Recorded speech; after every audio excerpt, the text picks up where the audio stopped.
कहानी गिफ्ट। कहानीकार हरप्रीत सेखा, आवाज़ सीमा गरेवाल।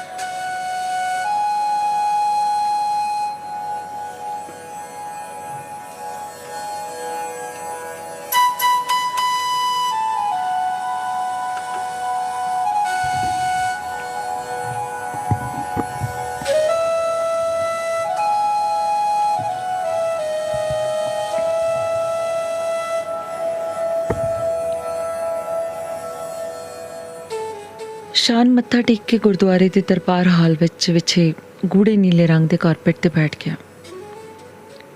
सामने वेख्या सुनहरी रंग की पालकी के पिछे बैठा भाई जी गुरबाणी का पाठ कर रहा सी ते पालकी तो खब्बे हत्थ 6 फुट की विथ ते कोई 8 फुट लंबी 4 फुट चौड़ी ते 1.5 फुट उच्ची स्टेज बनी हुई सी, जिसके उपर सफेद कपड़ा विछया होया सी। स्टेज उपर बंद हारमोनीयम ते तबला पे सन। स्टेज के पिछे पोडियम सी, जिसके उपर अंग्रेजी विच राज करेगा खालसा लिखा हुआ सी। पालकी के सामने गोलक सी, जिसके सज्जे पासे चिट्टी दाड़ी वाला बजुर्ग बैठा सी।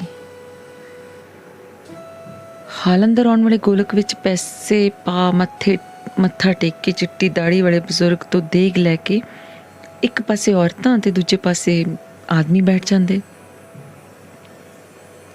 शान ने सज्जे ते खब्बे पासे बड़ियां कंधां ते निगाह मारी। 20 फुट उच्चियां हल्के सुनहरी रंग दियां कंधां दे उपर कंधां दे उपरले सिरे तो 4 फुट ते 6 इंच चौड़े बार्डर वाले बॉर्डर विच गूढ़े नीले रंग नाल गुरमुखी अखरां दे विच गुरबाणी दीयां तुकां लिखियां होईयां सन, जिन्हां नूं पढ़न तो शान असमर्थ सी। वो अखरां वाली वेख रहा सी कि एक 2-2.5 साल का गोपला जिहा बच्चा उत्थों दी लंघदा लंघदा उहदे सामने आ खड़ोता। शान दा जी कीता कि बच्चे नूं फड़ के अपने कोल बिठा लवे। बच्चा उस वल वेखदा रहा, पर शान दा हौसला ना पिया। बच्चा औरतां वाले पासे चला गया। शान दी निगाह उसके पीछे हो गई। बच्चा वापस एक आदमी कोल गया। टुकदा नहीं होए, बैठ के। शान दे कन्नी उस आदमी दी कुरकी पई। बच्चा औरतां वाल भज गया ते फिर उत्थों गोलक वाल जाके उस विच हत्थ मारन लग गया। एक औरत जिहड़ी शायद बच्चे दी माँ होवेगी, माँ होवेगी, उसनूं दोनों मोढियां तो पकड़ के उस आदमी वाल घिरणा भरियां नज़रां नाल वेखदी बाहर वाल चली गई। शान नीवीं पा के बैठ गया। उसकी निगाह अपनी उस उंगल ते अटक गई जिसका नौं 2 लोहे के टुकड़ियां विच आके काला हो गया सी। शान ने अपने मोढियां च खिच जे महसूस की।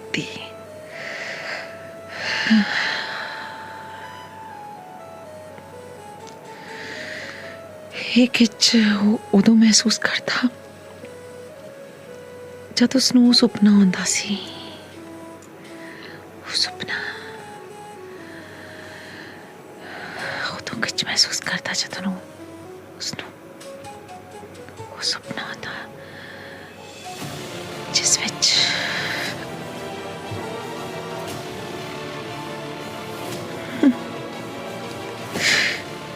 विच पानी दे एक वट कारे फूल दे विच डुब रहा हुंदा। बचा लई वो हथ पैर चलाउण दी कोशिश करता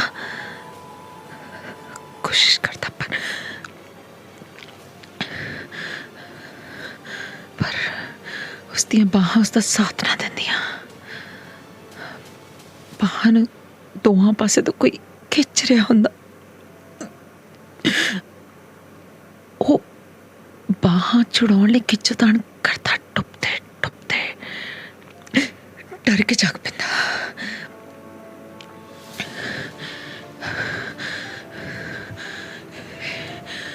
सुपना ਇਹ ਸੁਪਨਾ ਉਸਨੂੰ ਬਹੁਤ ਸਾਲ ਪਹਿਲਾਂ ਆਉਣਾ ਸ਼ੁਰੂ ਹੋਇਆ ਸੀ ਜਦ ਜਦ ਜਦੋਂ ਜਦੋਂ ਵੀਕਐਂਡ ਡੈਡੀ ਦੇ ਘਰ ਬਿਤਾ ਕੇ ਆਉਂਦਾ ਸੀ।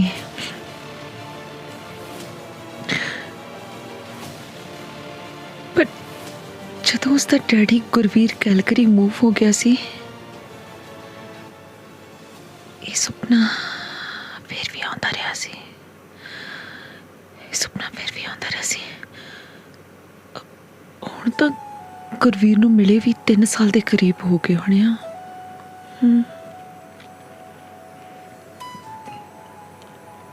ਪਿਛਲੀ ਵਾਰ ਜਦ ਗੁਰਵੀਰ ਵੈਂਕੂਵਰ ਆਇਆ ਸੀ, ਸ਼ਾਨ 12ਵੀਂ ਪਾਸ ਕਰ ਚੁੱਕਾ ਸੀ। ਹਾਂ, 12ਵੀਂ ਪਾਸ ਕਰ ਚੁੱਕਾ ਸੀ ਉਦੋਂ। ਸ਼ਾਨ ਨੂੰ ਉਸਨੇ ਡਿਨਰ ਵਾਸਤੇ ਰੈਸਟੋਰੈਂਟ ਲੈ ਜਾਣ ਲਈ ਫੋਨ ਰਾਹੀਂ ਪੱਕਾ ਕਰ ਲਿਆ। ਉਸਨੂੰ ਲੈਣ ਆਈ ਗੁਰਵੀਰ ਨੇ ਘਰ ਦੇ ਸਾਹਮਣੇ ਕਾਰ ਰੋਕ ਹਾਰਨ ਵਜਾਇਆ। ਜਦ ਦਰਵਾਜ਼ਾ ਖੋਲ੍ਹਣ ਸਾਰ ਸ਼ਾਨ ਬਾਹਰ ਨਿਕਲਿਆ। ਗੁਰਵੀਰ ਕਾਰ ਵਿੱਚੋਂ ਬਾਹਰ ਨਿਕਲ ਕੇ ਉਸਦੀ ਉਡੀਕ ਕਰ ਰਿਹਾ ਸੀ। ਕਾਰ ਦਾ ਇੰਜਨ ਚੱਲ ਰਿਹਾ ਸੀ।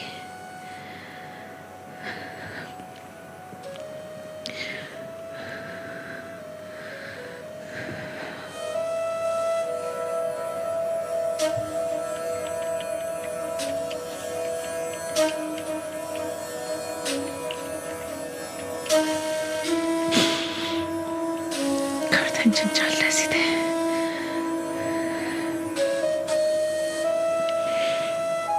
ਨੇੜੇ ਪਹੁੰਚ ਕੇ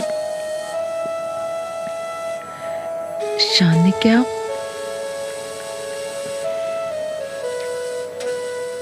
ਹਾਈ ਡੈਡ।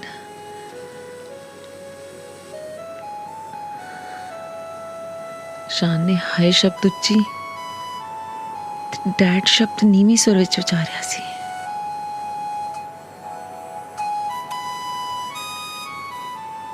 ਗੁਰਵੀਰ ਨੇ ਉਸਨੂੰ ਜੱਫੀ 'ਚ ਲੈ ਲਿਆ।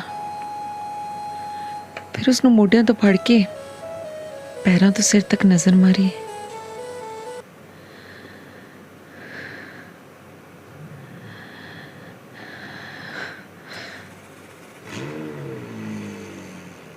मेरे पुत दे तो दाढ़ी आ गई है। ਇਹ ਆ ਕੇ ਉਸਨੇ ਪੂਲਾ ਜਿਹਾ ਸ਼ਾਨ ਦੀ ਗੱਲ ਉੱਪਰ ਮਾਰਿਆ। ਕਾਰ 'ਚ ਬੈਠ ਕੇ ਗੁਰਵੀਰ ਨੇ ਪੁੱਛਿਆ, केड़े रेस्टोरेंट चलेगा, देसी के? Up to you dad. नहीं, तेरा जन्मदिन है, तेरी मर्जी है। I don't care. I don't care. आके शान ने मोटे चढ़ाए। पंजाबी रेस्टोरेंट च पहुंच गुरवीर ने पूछा,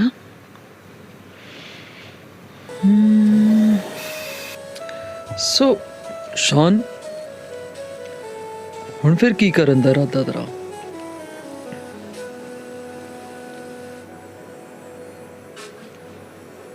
BCIT तो मशीनिस्ट दा कोर्स करना।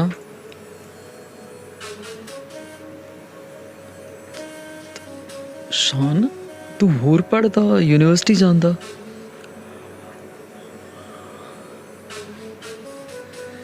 शान ने अखां गुरवीर के चेहरे ते कट दित्तियां। गुरवीर तो जिवें उसकी तकनी की ताब ना चली गई होवे। कहंदा, ओके, तू ड्रिंक कर लेना?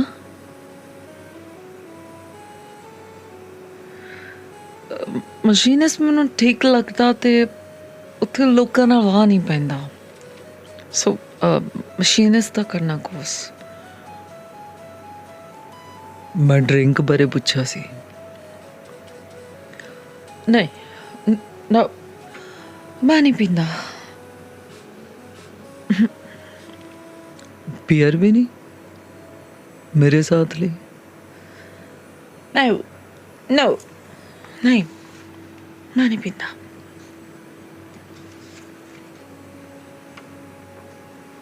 चल चंगा, मैं तो लवांगा। ਤੇ ਫਿਰ ਸ਼ਾਨ ਉਸ ਸਲਵੱਟੇ 'ਚ ਲੈਣ ਲੱਗਿਆ। ਗੁਰਵੀਰ ਨੇ 2 ਕੁ ਵਾਰ ਮਹਿਸੂਸ ਕੀਤਾ ਜਿਵੇਂ ਸ਼ਾਨ ਕੁਝ ਕਹਿਣਾ ਚਾਹੁੰਦਾ ਹੋਵੇ, ਪਰ ਉਸ ਕੋਲ ਕੁਝ ਕਹਿਣ ਲਈ ਸੀ ਤਾਂ, ਪਰ ਕਹਿ ਨਹੀਂ ਸੀ ਰਿਹਾ। ਗੁਰਵੀਰ ਨੇ ਵੀ ਸ਼ਾਨ ਨੂੰ ਕਹਿਣ ਲਈ ਉਕਸਾਇਆ ਨਾ। ਅਖੀਰ ਸ਼ਾਨ ਨੇ ਹੌਸਲਾ ਜੇ ਕਰਕੇ ਪੁੱਛ ਹੀ ਲਿਆ, ਡੈਡ ਤੁਸੀਂ ਮਮ ਨੂੰ ਡਿਵੋਰਸ ਕਿਉਂ ਕੀਤਾ ਸੀ?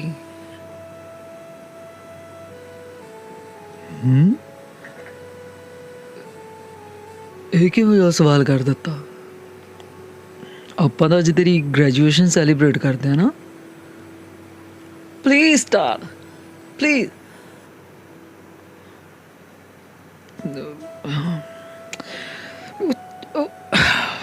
ਸਾਡੀ ਬਣੀ ਨਹੀਂ ਤੇ ਇਹਦੇ ਨਾਲੋਂ ਚੰਗਾ ਸੀ ਨਾ ਵੱਖ-ਵੱਖ ਰਹਿੰਦੇ। ਹੁਣ ਠੀਕ ਨਹੀਂ? ਉਹ ਆਪਣੀ ਮਰਜ਼ੀ ਨਾਲ ਜਿਉਂਦੀ ਆ ਤੇ ਮੈਂ ਆਪਣੀ ਮੰਨਿਆ। ਹਾਂ ਮੈਂ ਆਈ ਮੀਨ ਇਕੱਠੇ ਰਹਿਣ ਦੇ ਚਾਂਸ ਨਹੀਂ ਸੀ ਡੈਡ? ਨਹੀਂ, ਮੈਂ ਬਹੁਤ ਟੋਲਰੇਟ ਕਰਦਾ ਰਿਹਾ। ਤੇਰੀ ਨਾਨੀ ਗੱਲ ਨਾਲ ਕੈਨੇਡਾ ਮੰਗਵਾਉਣ ਦਾ ਤਾਨਾ ਮਾਰਦੇ ਸੀ। ਤੈਨੂੰ ਪਤਾ ਹੈ ਕਿ ਇੱਥੇ ਆਪਣੇ ਲੋਕ ਇੱਕ ਦੂਜੇ ਨੂੰ ਸਪਾਂਸਰ ਕਰਕੇ ਆਏ ਆ। ਉਹ 2 ਸਾਲ ਪਹਿਲਾਂ ਆ ਗਏ। ਜੇ ਉਹਨਾਂ ਮੈਨੂੰ ਸਪਾਂਸਰ ਕੀਤਾ ਸੀ ਇਹਦਾ ਮਤਲਬ ਇਹ ਤਾਂ ਨਹੀਂ ਕਿ ਮੈਂ ਆਪਣੀ ਜ਼ਿੰਦਗੀ ਉਹਨਾਂ ਅਨੁਸਾਰ ਜਿੰਦਾ। ਘਰ 'ਚ ਉਹਦੀ ਲੋੜ ਤੋਂ ਜ਼ਿਆਦਾ ਦਖਲਅੰਦਾਜ਼ੀ ਸੀ। ਤੇਰੀ ਮਾਂ ਉਸਨੂੰ ਪੁੱਛੇ ਬਿਨਾਂ ਕੁਝ ਕਰਦੀ ਨਹੀਂ ਸੀ। ਹਾਂ ਤੇ ਤੇਰੇ ਦਾਦੇ ਦਾਦੀ ਦੀ ਵੀ ਬਿਲਕੁਲ ਪਰਵਾਹ ਨਹੀਂ ਸੀ ਕਰਦੇ।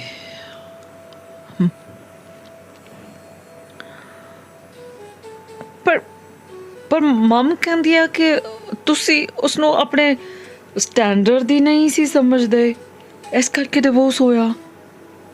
Mum says like that.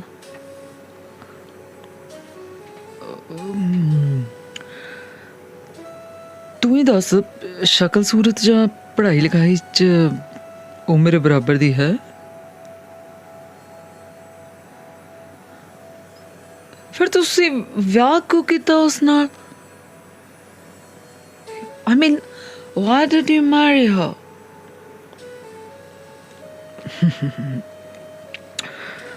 ਇਹ ਮੇਰੇ ਪੈਰੈਂਟਸ ਵੱਲੋਂ ਅਰੇਂਜਡ ਸੀ।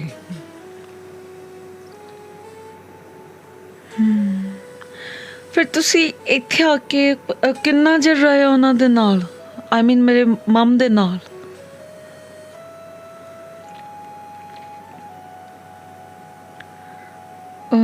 ਉਹ 10-11 ਸਾਲ ਅਸੀਂ ਆਪਸ 'ਚ ਲੜਦੇ ਹੀ ਰਹੇ ਹਾਂ। ਮੈਂ ਉਸ ਨਾਲ ਨਿਭਾਉਣ ਲਈ ਆਪਣੇ ਆਪ ਨਾਲ ਲੜਦਾ ਰਿਹਾ।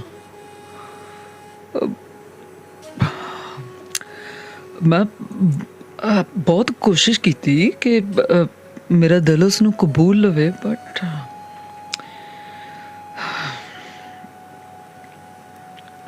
ਤੁਸੀਂ ਕੋਸ਼ਿਸ਼ ਕਰਦੇ ਸੀ ਜਦ ਤੁਹਾਨੂੰ ਪੂਰਾ ਯਕੀਨ ਹੀ ਨਹੀਂ ਸੀ, ਫਿਰ ਮੈਨੂੰ ਪੈਦਾ ਕਿਉਂ ਕੀਤਾ ਡੈਡ?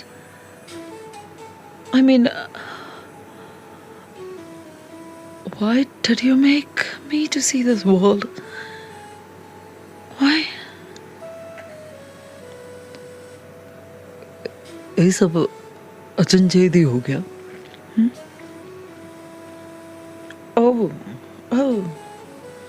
I see.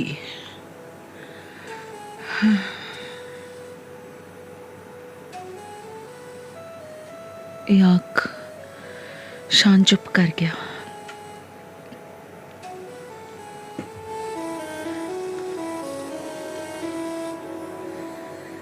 ਗੁਰਦੁਆਰੇ ਬੈਠੀ ਸ਼ਾਨ ਨੇ ਉਸ ਆਦਮੀ ਵੱਲ ਵੇਖਿਆ ਜਿਸ ਨੇ ਬੱਚੇ ਨੂੰ ਝਿੜਕਿਆ ਸੀ। ਉਸਨੂੰ ਆਦਮੀ ਤੇ ਕਚੀਚੀ ਜਿਹੀ ਉੱਠੀ। ਵੇਖ ਕਿਵੇਂ ਅੱਖਾਂ ਮੀਟ ਕੇ ਬੈਠਾ, ਸ਼ਾਇਦ ਪਾਠ ਸੁਣਦਾ ਹੋਵੇ। ਮੈਨੂੰ ਵੀ ਪਾਠ ਸੁਣਨਾ ਚਾਹੀਦਾ, ਵੱਧ ਘੱਟ ਸੋਚਣ ਵਾਲਾ। उसने अखां मीच के गुरबाणी का पाठ सुनने की कोशिश की, पर उसनों कोई समझ ना पई। मम तो उसनों खिंचाई, मैं क्या सी कि तेरा बर्थडे आ किते वधिया जिहा रेस्टोरेंट चो लंच करवा लिया, पर वो खिच के इत्थे लाई कहंदी मेरा बर्थडे आ, मेरा दिल करता उत्थे चल। हुण मैं की करा, इत्थे उठ के बाहर चला जावां, पर बाहर भी की करांगा। बाहर तो सच बलदेव अंकल खड़ा सी ना, उसने फेल लेक्चर देन लग जाना। इत्थे ही ठीक आ, लोग भी गल्ला गल्ला चकले की बेइज्जती कर देंगे। उस दिन कहंदा तू अपनी मम दे आखे नहीं लगता, विआह क्यों नहीं करवाउंदा। उन्हें पता नहीं तेरी खातर सारी उम्र रो लई। जी तो करता सी आखदे माइंड योर ओन बिजनेस, पर मैं क्या नहीं किया। इसी करके तो उसका हौसला वधिया ना। जे मम दा खजन हो तो मतलब ये तो नहीं ना कि जो मर्जी कही लवे। कहंदा किते थोड़ा गेगू वाला चक्कर तो नहीं आ। जी करता सी ठड्ड च मुक्के मारा, मारन तो ना मुंडिया दे भी जी करता सी ना, उन्हां दे भी मुंडिया दे भी जी करता सी मेरा मारन नूं।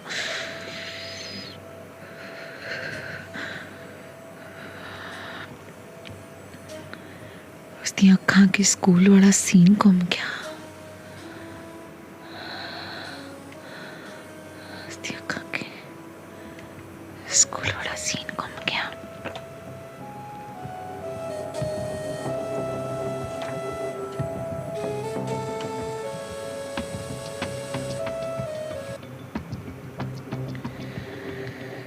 उस दिन पहली बार 16वें बर्थडे ते मिली जैकेट पा के स्कूल गया सी। स्कूल के ग्राउंड च जांदे उसदे कन्नी आवाज पई, Hey Loner, nice jacket, huh? Nice man.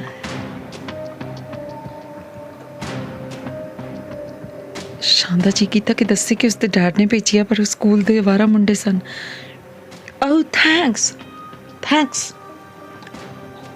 या कि शांत तुरन लगा, पर वो चारे मुंडे उसके दुआले आ खड़े।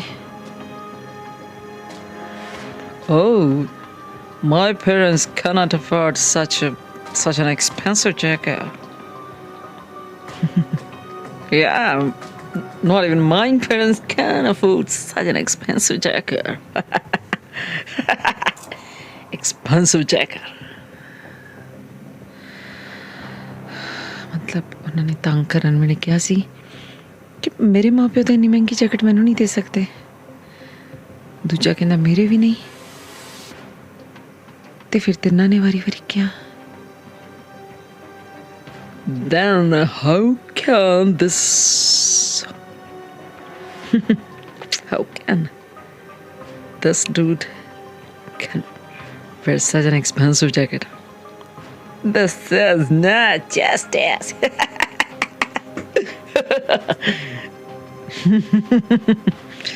Jacket.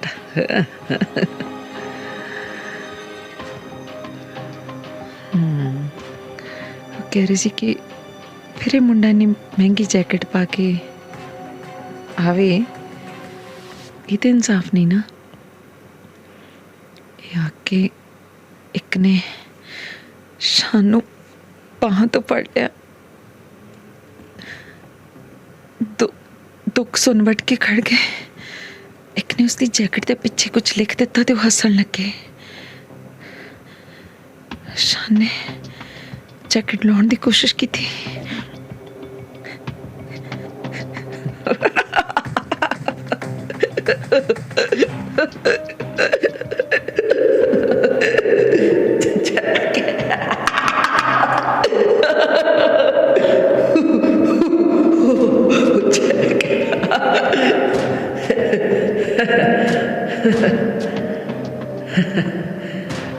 If you even try to remove the jacket,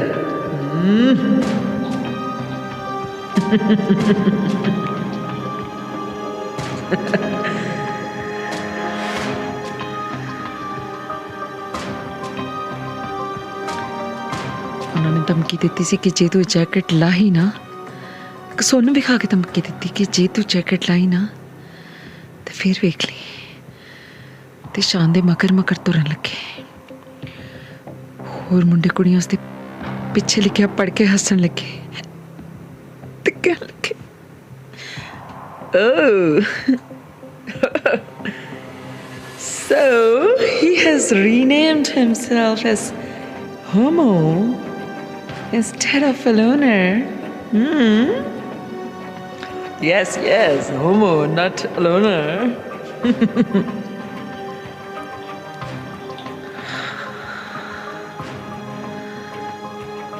कह रही सी कि ता इसने अपना नाम अलोनर तो होमो रख लिया।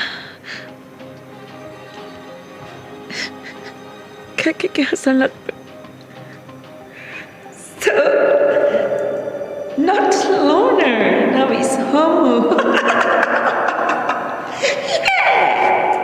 Yes, homo.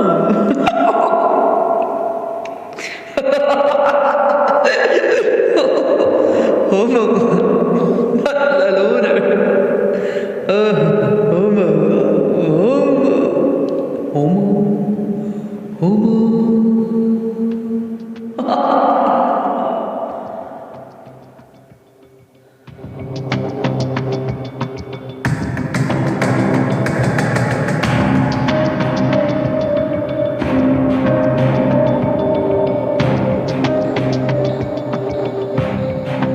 उसने जैकेट लाने की कोशिश की।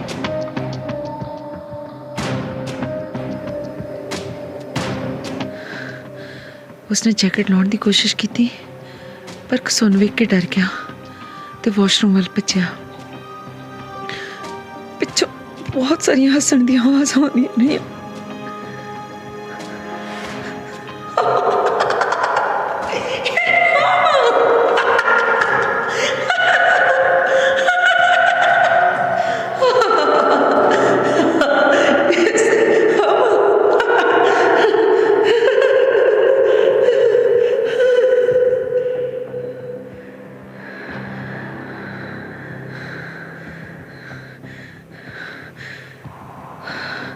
वॉशरूम च वड़ के उसने जैकेट ला के वेखी।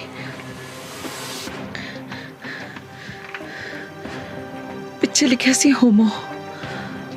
वो हैंड सोप नाल धोने दी उसने कोशिश की पर लिखा मिट नहीं सी रहा। उसने सोचा कि जैकेट गार्बेज कैन च सुट देवे पर कुछ सोच के सुट्टी ना ते फिर मल मल के मिटाने की कोशिश कर लग्या। प्रिंसिपल नूं शिकायत ला के कुछ नहीं बनना, उस वार्निंग दे के छड़ देना।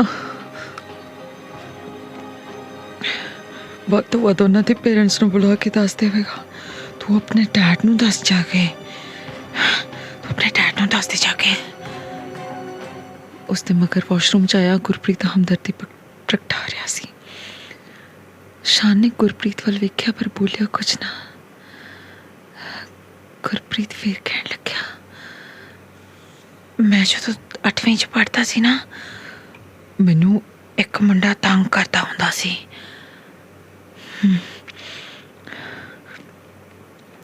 फिर मैं टीचर प्रिंसिपल सारे नूं दस्या पर उह ना हटिया। फिर मैं अपने डैडी नूं दस दिता। वो गैंगस्टर वांग ड्रैसअप होकर स्कूल दे मूहरे आके खड़ गया। ते जदों मुंडा बाहर आया ना, डैडी ने ऐसा धमकाया कि मैनू तंग करना था एक पासे मेरा दोस्त बनना फिरे। तू भी अपने डैडी नूं दस दे।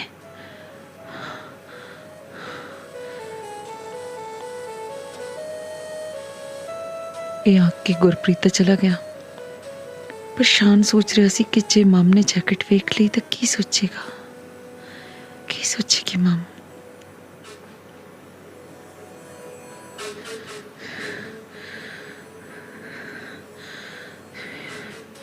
याद करके शान दा साह तेज तेज चलन लगता। होमो अलोनर, होमो अलोनर, होमो होमो अलोनर, होमो अलोनर, होमो अलोनर, होमो अलोनर, लोनर नो, होमो होमो अलोनर, होमो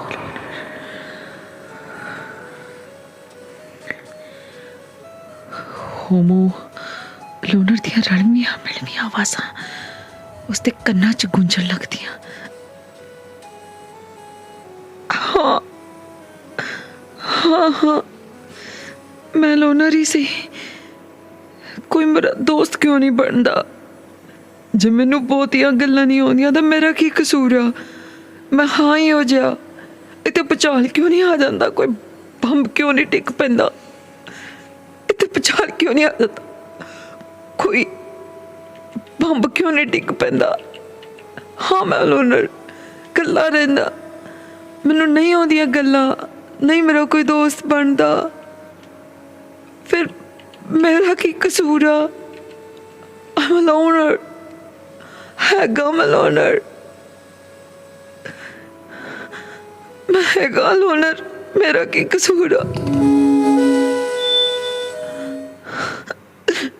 ਹੈਗਾ ਮੈਂ ਲੋਨਰ, ਮੇਰਾ ਕੀ ਕਸੂਰ? ਮੇਰਾ ਕੀ ਕਸੂਰ? ਹੈਗਾ ਮੈਂ ਲੋਨਰ, ਮੇਰਾ ਕੀ ਕਸੂਰ? Hey guys, just want to give you a quick rundown of ਅਰਦਾਸ ਕਰਨ ਲਈ ਉੱਠੇ ਭਾਈ ਜੀ ਦੇ ਹੱਥੋਂ ਮਾਈਕ ਟਿਕਣ ਕਰਕੇ ਇੱਕ ਜ਼ੋਰਦਾਰ ਖੜਕਾ ਆਇਆ ਸੀ। ਸ਼ਾਨ ਨੂੰ ਲੱਗਿਆ ਜਿਵੇਂ ਕੋਈ ਬੰਬ ਟਿਕਿਆ ਹੋਇਆ, ਜਿਵੇਂ ਕੋਈ ਬੰਬ ਟਿਕਿਆ ਹੋਇਆ। ਏਦਾਂ ਲੱਗਿਆ ਜਿਵੇਂ ਕੋਈ ਬੰਬ ਟਿਕਿਆ।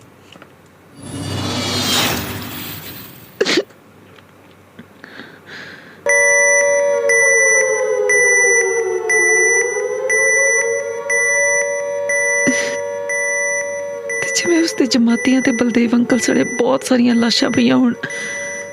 ਅਰਦਾਸ ਲਈ ਖੜੋਤੇ ਉਸਨੇ ਆਪਣੀ ਲੱਤ ਟੁੱਟ ਮਾਰਨ ਵਾਂਗ ਚਲਾਈ, ਜਿਵੇਂ ਬਲਦੇਵ ਅੰਕਲ ਦੀ ਲਾਸ਼ ਤੇ ਮਾਰੀ ਹੋਵੇ। ਝਟਕਾ ਜਿਹਾ ਵੱਜਣ ਕਰਕੇ ਉਹ ਆਪਣੇ ਆਪ ਜਾਇਆ।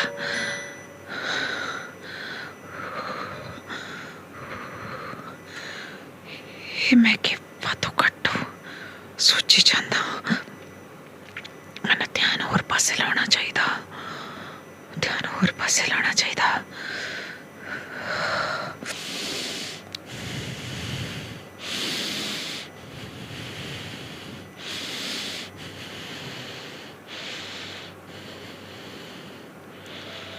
ਇਹ ਸੋਚ ਕੇ ਉਹ ਆਪਣਾ ਧਿਆਨ ਆਪਣੇ ਨੱਕ 'ਚ ਆਉਂਦੇ ਜਾਂਦੇ ਸਾਹ ਵੱਲ ਕੇਂਦਰਿਤ ਕਰਨ ਦੀ ਕੋਸ਼ਿਸ਼ ਕਰਨ ਲੱਗਿਆ। ਹਾਲ ਦੇ ਦੂਜੇ ਪਾਸੇ ਔਰਤਾਂ 'ਚ ਬੈਠੀ ਸ਼ਾਨ ਦੀ ਮਾਂ ਰਜਿੰਦਰ ਸੋਚ ਰਹੀ ਸੀ, ਵੇਖ ਕਿਵੇਂ ਨੀਵੀਂ ਪਾਈ ਬੈਠਾ ਹੈ ਨਾ। ਉਹ ਨਹੀਂ ਵੀ ਬਾਹਰ ਜਾ ਕੇ ਖੜੇ ਕਿਸੇ ਨਾਲ ਗੱਲਬਾਤ ਕਰੇ, ਅੰਦਰ ਵੜ ਕੇ ਬੈਠਾ ਰਹਿੰਦਾ।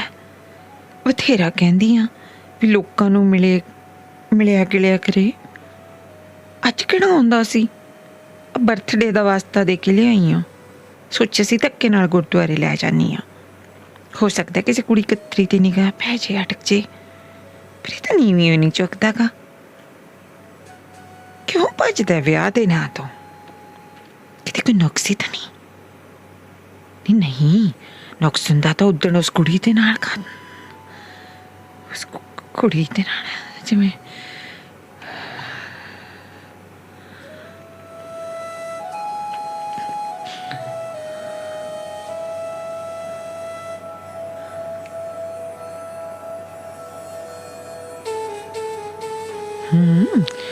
ਵੀ ਉਸ ਦਿਨ ਗੱਲ ਇਸ ਤਰ੍ਹਾਂ ਹੋਈ ਸੀ।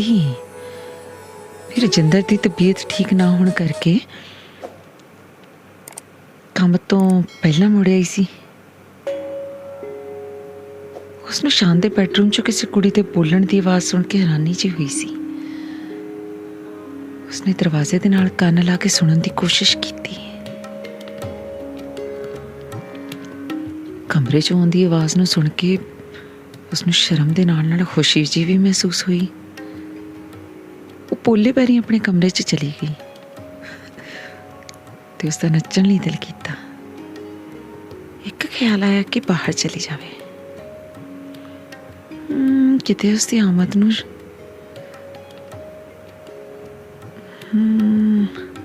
ਕਿਤੇ ਉਹਦੀ ਆਮਦ ਦਾ ਸ਼ਾਨ ਨੂੰ ਪਤਾ ਨਾ ਲੱਗ ਜਾਏ, ਰੰਗ 'ਚ ਭੰਗ ਹੀ ਨਾ ਪੈ ਜੇ।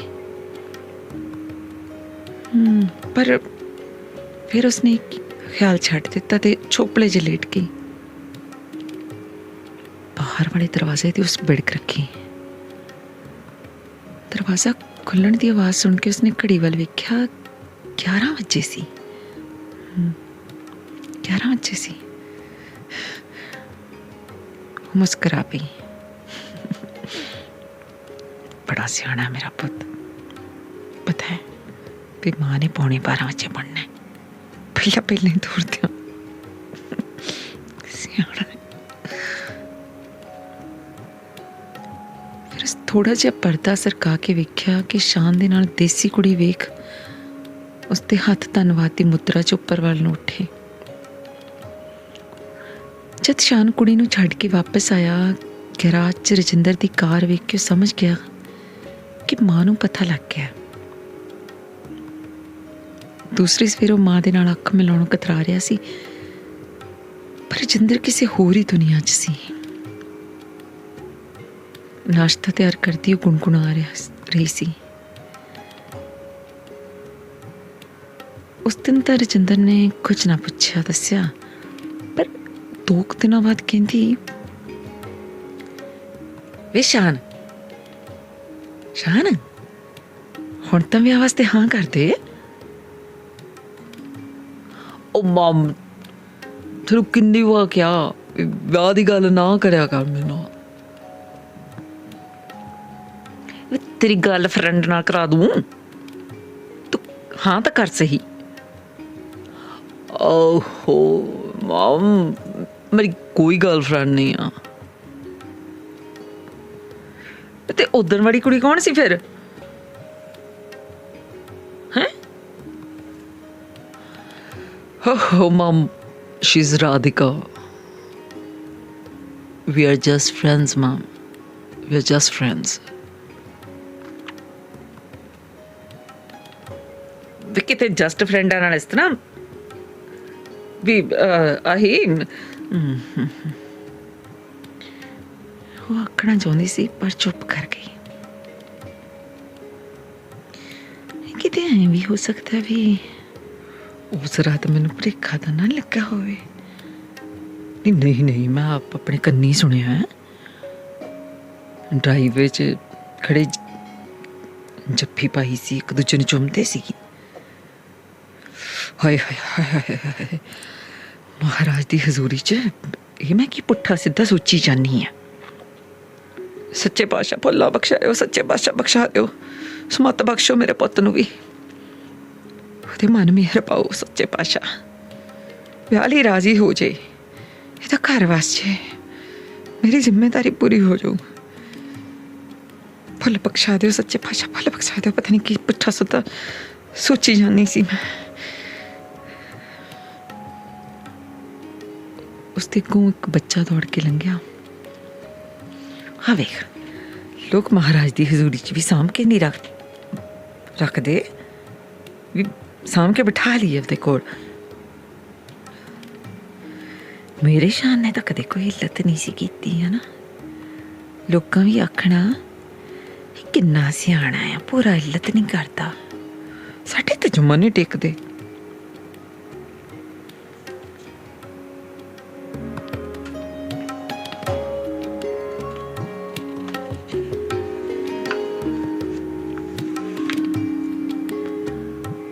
ਸ਼ਾਨ ਵੱਲ ਵੇਖਿਆ, ਉਹ ਨੀਵੀਂ ਪਾਈ ਬੈਠਾ ਸੀ।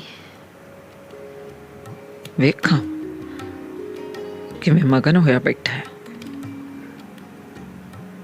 ਇਹ ਪਹਿਲੇ ਦਿਨ ਹੀ ਇਹੋ ਜਿਹਾ, ਕਦੇ ਕੋਈ ਲੰਬਾ ਨਹੀਂ ਲਿਆਂਦਾ, ਸਾਹ 'ਚ ਸਾਹ ਲੈਂਦਾ ਹੈ।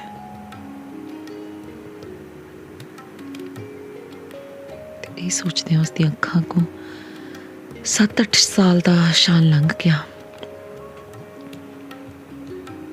ਜਿਹੜਾ ਘਰ ਦੇ ਦਰਵਾਜ਼ੇ ਤੋਂ ਵੀਕਐਂਡ ਵਾਸਤੇ ਲੈਣ ਆਏ ਕਾਰ 'ਚ ਬੈਠੇ ਡੈਡੀ ਵੱਲ ਭੱਜਿਆ ਸੀ।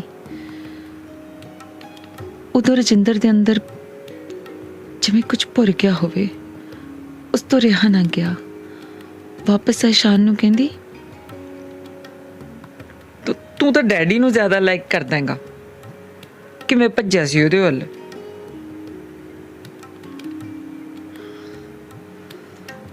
ਉਸ ਤੋਂ ਬਾਅਦ ਉਸਨੇ ਸ਼ਾਨ ਨੂੰ ਲੈਣਾ ਹੈ ਡੈਡੀ ਵੱਲ।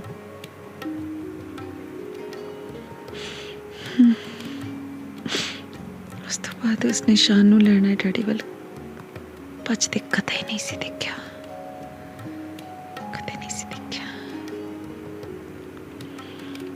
ਕਿੰਨਾ ਸਿਆਣਾ ਪੁੱਤ ਦਿੱਤਾ ਮੈਨੂੰ ਪਰਮਾਤਮਾ, ਲੱਖ ਲੱਖ ਸ਼ੁਕਰ ਹੈ ਤੇਰਾ। ਕੁਝ ਨਹੀਂ ਲੁਕੋਇਆ, ਨਾ ਅਕਲ ਨਾ ਸ਼ਕਲ। ਕਿੰਨਾ ਸੋਹਣਾ ਹੈ ਮੇਰਾ ਸ਼ਾਨ, ਜਵਾਬ ਤੇ ਪਿਓ ਦੇ ਗਿਆ। ਉਹ ਜਿਹਾ ਚੌੜਾ ਮੱਥਾ, ਮੋਟੀਆਂ ਅੱਖਾਂ, ਲੰਮਾ ਚੰਮਾ।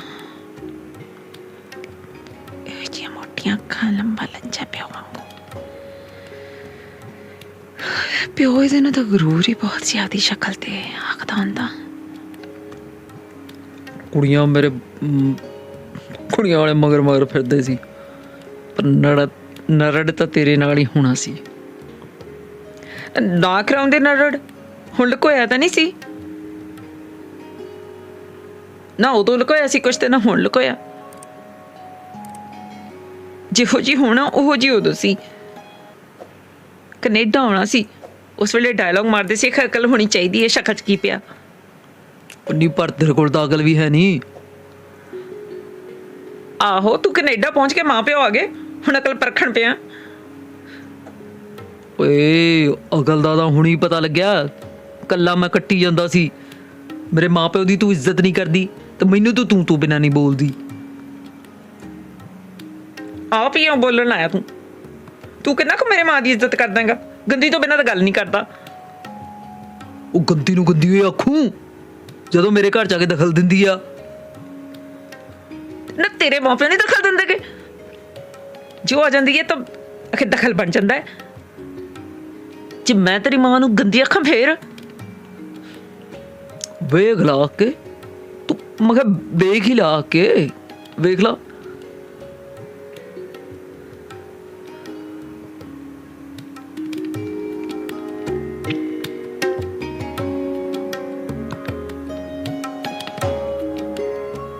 ਰਜਿੰਦਰ ਦੀਆਂ ਸੋਚਾਂ ਦੀ ਲੜੀ ਜੁੜਦੀ ਗਈ। ਇੱਕ ਹੋਰ ਵੇਲਾ ਉਸਨੂੰ ਚੇਤੇ ਆਇਆ। ਉਸ ਦਿਨ ਜਦੋਂ ਕੰਮ ਤੋਂ ਵਾਪਸ ਆਈ, ਸ਼ਾਨ ਭੱਜ ਕੇ ਉਸ ਵੱਲ ਆਇਆ। ਪੁੱਤ, ਮੰਮ ਦੇ ਕੱਪੜੇ ਗੰਦੇ ਆ, ਨਹਾ ਕੇ ਚੁੱਕਦੀ ਆ ਮੈਂ। ਇਹ ਆਖ ਕੇ ਉਸ ਸ਼ਾਨ ਦਾ ਮੂੰਹ ਚੁੰਮਿਆ ਤੇ ਨਹਾਉਣ ਲਈ ਵਾਸ਼ਰੂਮ 'ਚ ਵੜ ਗਈ। ਵਾਸ਼ਰੂਮ ਦੇ ਫਰਸ਼ ਤੇ ਥਾਂ ਪਾਣੀ ਦੇ ਛਿੱਟੇ ਪਏ ਹੋਏ ਸਨ। ਕਿੰਨੀ ਵਾਰ ਕਿਹਾ ਵੀ ਟੱਬ 'ਚ ਤੌਲੀਏ ਨਾਲ ਪੂੰਝ ਕੇ ਬਾਹਰ ਨਿਕਲੀਦਾ, ਪਰ ਕਿੱਥੇ ਅਸਰ ਹੁੰਦਾ ਇਹਨਾਂ ਤੇ, ਜਿਵੇਂ ਕੋਈ ਪਸ਼ੂ ਨਾ ਕੇ ਹਟਿਆ ਹੋਵੇ। ਬੁੜ ਕਰਦੀ ਉਹ ਟਾਇਲਟ ਸੀਟ ਤੇ ਬੈਠ ਗਈ। ਉਸਨੂੰ ਗਿੱਲੀ ਮਹਿਸੂਸ ਹੋਈ। ਫੋਟ ਪਿਸ਼ਾਬ ਕਰਨ ਲੱਗਿਆ ਸੀਟ ਨੂੰ ਉੱਪਰ ਚੁੱਕ ਕੇ ਵੀ ਵੇਖ ਲਈਦਾ। ਉੱਪਰ ਚੁੱਕਣ ਲੱਗਿਆ ਵੀ ਭਾਰ ਲੱਗਦਾ ਇਹਨਾਂ ਨੂੰ, ਪਤਾ ਨਹੀਂ ਕਦੋਂ ਸਮਝਣਗੇ। 3 ਮਹੀਨੇ ਹੋ ਗਏ ਆ ਨੂੰ, ਇੱਥੇ ਵੀ ਇੰਡੀਆ ਹੀ ਸਮਝਦੇ ਆ।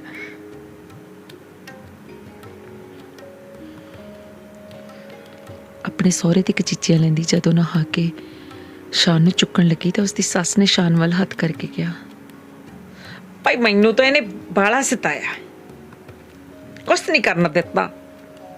ਦਾਲ ਸਬਜ਼ੀ ਹਲੇ ਬਣਾਉਣੀ ਆ।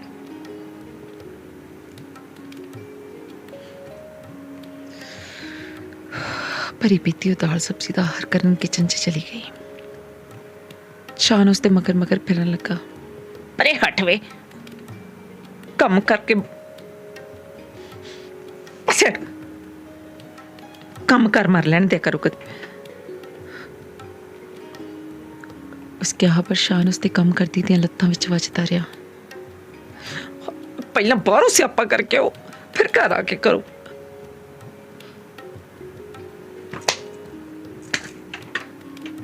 ਆਕੇ ਸ਼ਾਨ ਦੇ 2 ਜੜ ਦਿੱਤੀਆਂ। ਚੀਕਾਂ ਮਾਰਦਾ ਸ਼ਾਨ ਦਾਦੀ ਵੱਲ ਭੱਜਿਆ।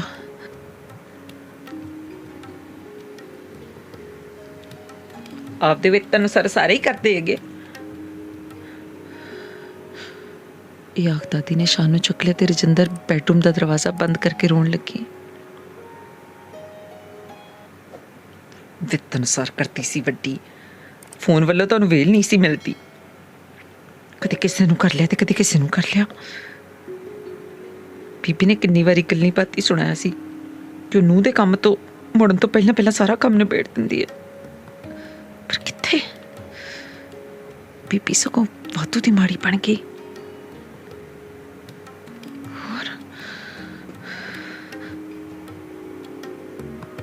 ਰਜਿੰਦਰ ਦੀਆਂ ਸੋਚਾਂ ਦੀ ਇੱਕ ਹੋਰ ਰੀਲ ਚੱਲਣ ਲੱਗੀ।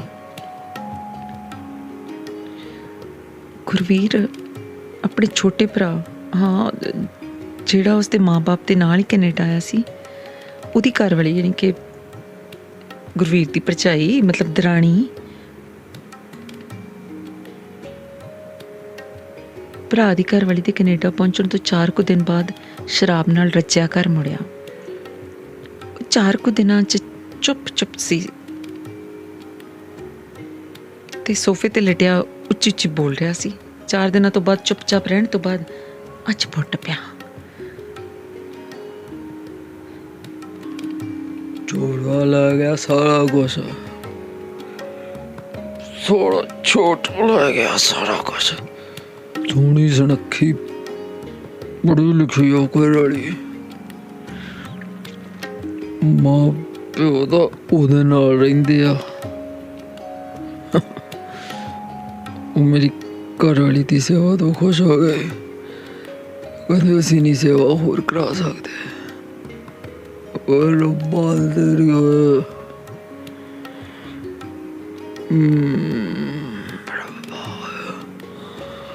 ਬਾਏ ਕਿਆ ਬਗਾਈ ਮਾਰ ਲੱਗਿਆ।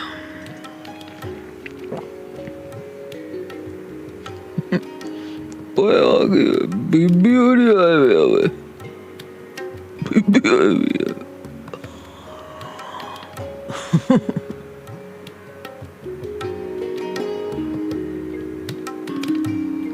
ਬੀਬੀ ਉਦੋਂ ਹੀ ਬਾਹਰ ਨਿਕਲੀ ਸੀ।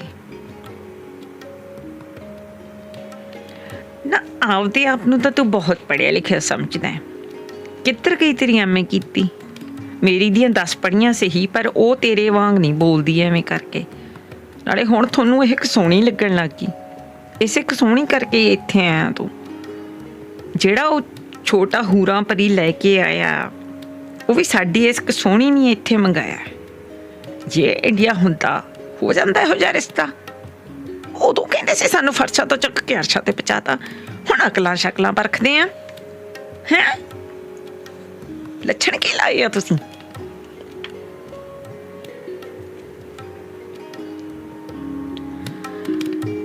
ਬੀਬੀ ਬੋਲਦੀ ਰਹੀ, ਗੁਰਵੀਰ ਸੁਣਦਾ ਰਿਹਾ। ਜਦੋਂ ਚਲੀ ਗਈ ਤਾਂ ਬੋਲਿਆ, ਇਹ ਗੰਦੀ ਤੀਵੀਂ ਨਾ ਮੁੜ ਕੇ ਸਾਡੇ ਘਰ ਨਾ ਆਵੇ। ਨਾ ਤੂੰ ਉੱਥੇ ਜਾਈ, ਸੁਣ ਗਿਆ ਤੈਨੂੰ? ਇਹ ਸਿਖਾਉਂਦੀ ਆ ਤੈਨੂੰ ਪੁੱਠੀਆਂ ਸਿੱਧੀਆਂ। ਨਾ ਤੂੰ ਜਾਈ, ਨਾ ਇਸ ਗੰਦੀ ਤੀਵੀਂ ਨੂੰ ਇੱਥੇ ਆਉਣ ਦੇ। ਕਹਿ ਤਾ ਬਸ, ਕਹਿ ਦੋ। ਤੂੰ ਵੀ ਲਾ ਨਹੀਂ ਜਾ ਆਪਦਾ ਜ਼ੋਰ। ਮੈਂ ਤਾਂ ਜਾਊਂਗੀ ਮੈਂ। ਨਾਲੇ ਉਹ ਆਉਣਗੇ ਇੱਥੇ। ਨਾ ਮੈਨੂੰ ਤੂੰ ਹਟਾ ਸਕਦਾ ਤਾਂ ਨਾ ਉਹਨਾਂ ਨੂੰ ਉਠਾ ਸਕਦਾ। ਨਹੀਂ ਹਟਣਾ ਤਾਂ ਫਿਰ ਜਾ ਦੂੰਗੀ ਉੱਥੇ ਹੀ। ਇੱਥੇ ਕੀ ਕਰਨੀ? ਤਾਂ ਮੈਂ ਕਿਉਂ ਜਾਵਾਂ? ਤੂੰ ਜਾ ਜਿੱਥੇ ਦਫਾ ਹੋਣਾ। ਸਾਰੇ ਬੋਲਦੀ ਕਿਵੇਂ ਤੂੰ? ਬੋਲਦੀ ਕਿਵੇਂ?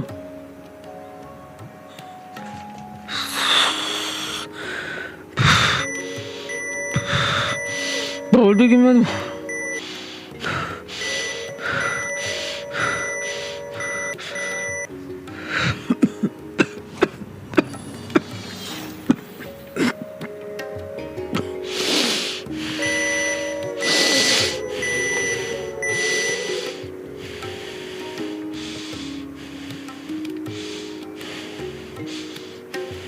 Phone hitting the floor, and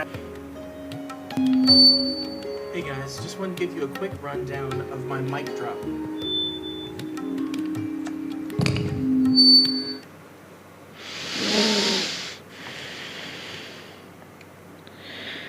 ਇੱਕ ਜ਼ੋਰਦਾਰ ਖੜਾਕੇ ਨਾਲ ਸੋਚਾਂ ਚੋਂ ਨਿਕਲੀ। ਉਸਨੂੰ ਆਪਣੀ ਗੱਲ ਚੋਂ ਸੇਕ ਨਿਕਲਦਾ ਮਹਿਸੂਸ ਹੋਇਆ, ਜਿਵੇਂ ਜ਼ੋਰਦਾਰ ਥੱਪੜ ਵੱਜਿਆ ਹੋਵੇ। ਪਰ ਇਹ ਖੜਕਾ ਭਾਈ ਜੀ ਦੇ ਹੱਥੋਂ ਮਾਈਕ ਟਿਕਣ ਕਰਕੇ ਹੋਇਆ ਸੀ। ਅਰਦਾਸ ਲਈ ਖੜੋਤਿਆਂ ਉਹ ਆਪਣੇ ਮੂੰਹ 'ਚ ਅਰਦਾਸ ਕਰਨ ਲੱਗੀ। ਹੇ ਸੱਚੇ ਪਾਤਸ਼ਾਹ, ਹੇ ਸੱਚੇ ਪਿਤਾ, ਹੇ ਸੱਚੇ ਪਿਤਾ, ਜਿਵੇਂ ਮੈਨੂੰ ਹੱਥ ਵਿੱਚ ਘਰ ਛੱਡ ਕੇ ਗਿਆ ਨਾ, ਉਹਨੂੰ ਕਿਤੇ ਢੋਈ ਨਾ ਮਿਲੇ। ਹੇ ਸੱਚੇ ਪਾਤਸ਼ਾਹ, ਮੇਰੀ ਅਰਦਾਸ ਸੁਣ ਲਈ। ਹੇ ਸੱਚੇ ਪਾਤਸ਼ਾਹ। ਨਿਭੂ, ਇਹ ਮੈਂ ਕੀ ਕਹੀ ਜਾਨੀ ਆ? ਸਮੱਤ ਬਖਸ਼ੋ ਸੱਚੇ ਪਾਤਸ਼ਾਹ, ਸਮੱਤ ਬਖਸ਼ੋ, ਸਮੱਤ ਬਖਸ਼ੋ। ਮੇਰੇ ਪੁੱਤ ਨੂੰ ਵਿਆਹ ਲਈ ਹਾਂ ਕਰਾ ਦਿਓ। ਮੇਰਾ ਪੁੱਤ ਵਿਆਹ ਲਈ ਰਾਜ਼ੀ ਹੋ ਜਾਏ, ਵਿਆਹ ਲਈ ਹਾਂ ਕਰਦੇ, ਘਰ ਵਸ ਜੇ। ਮੈਂ ਤੇ ਦੀ ਘਰ ਵਾਲੀ 'ਚ ਕਦੇ ਦਖਲ ਨਹੀਂ ਦਿੰਦੀ ਸੱਚੇ ਪਾਤਸ਼ਾਹ। ਜਿਵੇਂ ਮੇਰੀ ਸੱਸ ਟੋਕਾ ਟੋਕੀ ਕਰਦੀ ਸੀ, ਮੈਂ ਜਮਾ ਨਹੀਂ ਕਰਦੀ, ਜਮਾ ਨਹੀਂ ਕਰਦੀ ਮੈਂ। ਇਹ ਬਸ ਮੌਜਾਂ ਮਾਰਨ ਵਾਹਿਗੁਰੂ, ਇਹ ਮੌਜਾਂ ਮਾਰਨ ਬਸ। ਇਹ ਸੱਚੇ ਪਾਤਸ਼ਾਹ, ਇਹ ਸੱਚੇ ਪਾਤਸ਼ਾਹ। ਉਹ ਵਾਰ-ਵਾਰ ਇਹ ਅਰਦਾਸ ਦੁਹਰਾਉਣ ਲੱਗੀ। ਅਰਦਾਸ ਤੋਂ ਬਾਅਦ ਜਦ ਸਾਰੇ ਬੈਠਣ ਲੱਗੇ, ਉਸਨੂੰ ਲੱਗਾ ਜਿਵੇਂ ਭਾਈ ਜੀ ਨੇ ਅਰਦਾਸ ਪੂਰੀ ਨਾ ਕੀਤੀ ਹੋਵੇ। ਉਹ ਬੈਠੀ ਉਹੀ ਅਰਦਾਸ ਉਦੋਂ ਤੱਕ ਦੁਹਰਾਉਂਦੀ ਰਹੀ ਜਦੋਂ ਤੱਕ ਕਵੀਸ਼ਰਾਂ ਦੀ ਆਵਾਜ਼ ਉਸਦੇ ਕੰਨਾਂ 'ਚ ਨਾ ਟਕਰਾਈ। ਕਵੀਸ਼ਰ ਬੋਲ ਰਹੇ ਸਨ, ਸਤਿਗੁਰਾਂ ਦੀ ਪਰਿਵਾਰ ਤੇ ਮਿਹਰ ਹੋਈ ਹੈ, ਪਰਿਵਾਰ ਨੂੰ ਪੁੱਤਰ ਦੀ ਦਾਤ ਬਖਸ਼ਿਸ਼ ਹੋਈ ਹੈ। ਸਾਧ ਸੰਗਤ ਜੀ, ਜੱਗ 'ਚ ਸੀਰ ਪਿਆ, ਪੁੱਤਰ ਪਰਿਵਾਰ ਦਾ ਨਾਂ ਅੱਗੇ ਤੋਰਦੇ ਆ। ਸਾਧ ਸੰਗਤ ਜੀ, ਆਉਤ ਗਿਆ ਦੀਆਂ ਤਾਂ ਰੂਹਾਂ ਵੀ ਭਟਕਦੀਆਂ ਰਹਿੰਦੀਆਂ ਨੇ। ਪੁੱਤਰ ਦੀ ਦਾਤ ਬਖਸ਼ਿਸ਼ ਹੋਈ ਹੈ ਇਸ ਪਰਿਵਾਰ ਨੂੰ, ਸਤਿਗੁਰਾਂ ਦੀ ਮਿਹਰ ਹੋਈ ਆ। ਉਸਦੇ ਦਿਮਾਗ 'ਚ ਕੁੱਕਰ ਬਾਬਾ ਆ ਗਿਆ, ਜਿਹੜਾ ਛੜਾ ਮਰਿਆ ਸੀ। ਦਿਨ ਤਿਉਹਾਰ ਨੇ ਦਾਦੀ ਆਖਦੀ ਹੁੰਦੀ ਕਿ ਪਹਿਲਾਂ ਕੁੱਕਰ ਦੀ ਮਟੀ ਤੇ ਉਹਦੇ ਨਿਮਿਤ ਰੋਟੀ ਦੇ ਕੇ ਆਓ। ਭਾਈ ਔਂਤਕਿਆਂ ਦੀਆਂ ਰੂਹਾਂ ਨੂੰ ਖੁਸ਼ ਰੱਖਣਾ ਚਾਹੀਦਾ। ਕਿਤੇ ਮੇਰਾ ਸ਼ਾਨ ਵੀ ਇਹ ਕਿਵੇਂ ਛੜਾ ਰਹੂ? ਮੈਂ ਵੀ ਬਸ ਐਵੇਂ ਹੀ, ਬਸ ਹਾਲੇ 22 ਸਾਲਾਂ ਦਾ ਹੋਇਆ ਨਹੀਂ, ਪਰ ਕੀ ਪਤਾ ਜੇ ਨਾ ਮੰਨਿਆ। ਹੇ ਪਰਮਾਤਮਾ, ਪਰਮਾਤਮਾ, ਜਿਪਰ ਸ਼ਾਨ ਵੀ ਛੜਾ ਰਹੂ। ਲੋ ਪਰਮਾਤਮਾ।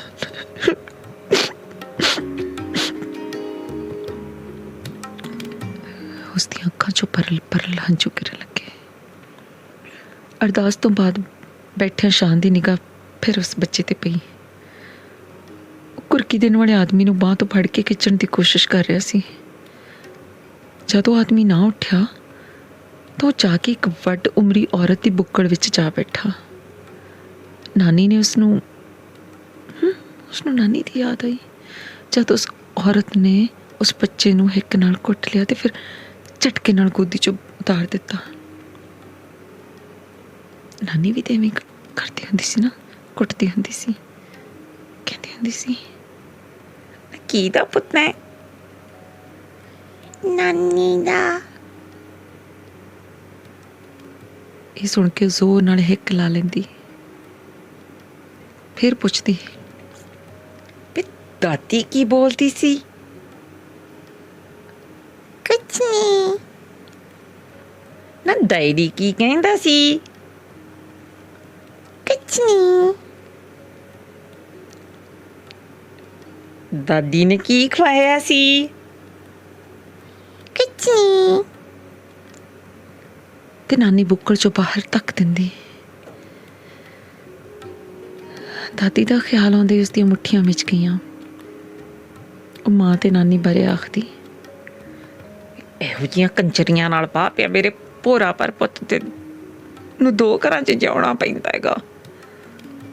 ਪੁੱਤ ਤੂੰ ਸਾਡੇ ਕੋਲ ਕਿਉਂ ਨਹੀਂ ਰਹਿਣ ਲੱਗ ਜਾਂਦਾ, ਸਾਡੇ ਕੋਲ ਰਹੋ। ਸ਼ਾਨ ਨੇ ਮੋਢਿਆਂ 'ਚ ਖਿੱਚ ਜੇ ਫਿਰ ਮਹਿਸੂਸ ਕੀਤੀ ਦੋਵੇਂ ਪਾਸੇ ਇੱਕ ਦੂਜੇ ਨੂੰ ਆਪਣਾ ਦੁਸ਼ਮਣ ਕਿਉਂ ਸਮਝਣ ਲੱਗ ਗਏ। ਜੇ ਇਕੱਠੇ ਨਹੀਂ ਸੀ ਰਹਿ ਸਕਦੇ ਤਾਂ ਰੇ ਵਾਂਗ ਕਿਉਂ ਨਹੀਂ ਸੀ ਰਹਿ ਸਕਦੇ। ਰੇ ਦੱਸਦਾ ਸੀ ਕਿ ਉਹ ਹਾਲੇ ਵੀ ਆਪਣੀ ਪਹਿਲੀ ਪਤਨੀ ਦਾ ਦੋਸਤ ਹੈ। ਕਵੀਸ਼ਰ ਅੱਗੇ ਬੋਲ ਰਿਹਾ ਸੀ। ਕਵੀਸ਼ਰ ਦੀ ਆਵਾਜ਼ ਉਸਦੇ ਕੰਨਾਂ ਨਾਲ ਟਕਰਾਈ ਜੋ ਕਹਿ ਰਿਹਾ ਸੀ, ਸਾਧ ਸੰਗਤ ਜੀ, ਪੁੱਤਰ ਪਰਿਵਾਰ ਦਾ ਨਾਂ ਅੱਗੇ ਤੋਰਦੇ ਆ।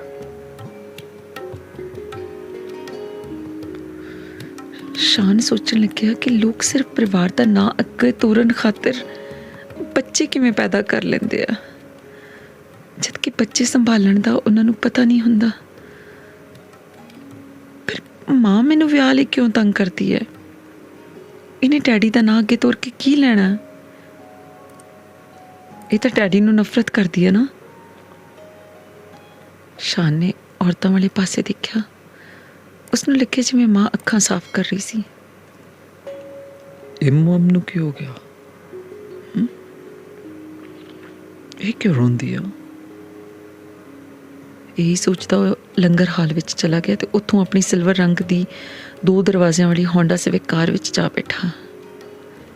ਕਾਰ ਸਟਾਰਟ ਕਰਕੇ ਉਸ ਹੀਟ ਚਲਾ ਦਿੱਤੀ। ਭਰੀ ਪੀਤੀ ਜੀ ਰਜਿੰਦਰ ਮੂਹਰਲੀ ਸੀਟ ਤੇ ਆ ਕੇ ਬੈਠ ਗਈ। ਸ਼ਾਨ ਨੇ ਗੱਡੀ ਤੋੜ ਲਈ।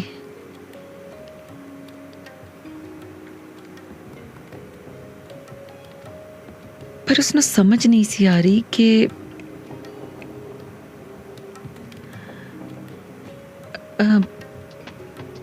ਮਾਂ ਤੋਂ ਕਿਵੇਂ ਪੁੱਛੇ। ਉਸਨੂੰ ਡਰ ਸੀ ਕਿ ਪੁੱਛਣ ਤੇ ਮਾਂ ਕਿਤੇ ਜ਼ੋਰ ਨਾਲ ਰੋਣੀ ਨਾ ਲੱਗ ਜਾਏ।